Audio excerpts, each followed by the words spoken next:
നിന്റെ ഹബീബ് മുഹമ്മദുർ റസൂലുള്ളാഹി സ്വല്ലല്ലാഹു അലൈഹി വസല്ലം തങ്ങളെ ചാരത്ത് ഞങ്ങൾക്ക് എത്തണം.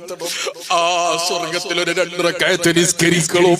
റൗളാ ശരീഫിന്റെ മുന്നിൽ ഇമാം നബവി റളിയല്ലാഹു അൻഹു പഠിപ്പിച്ചതുപോലെ അതബോടെ ബഹുമാനത്തോടെ നിൽക്കണം.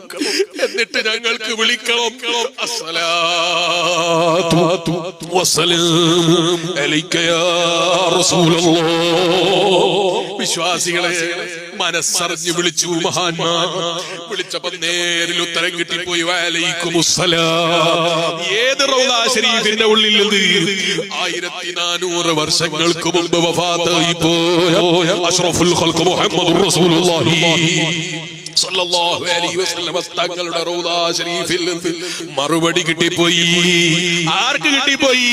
എല്ലാ ജനങ്ങൾക്കും കിട്ടിപ്പോയി. റബ്ബല്ലാഹു റൂഹി ഫർദ് അലൈഹിസ്സലാം.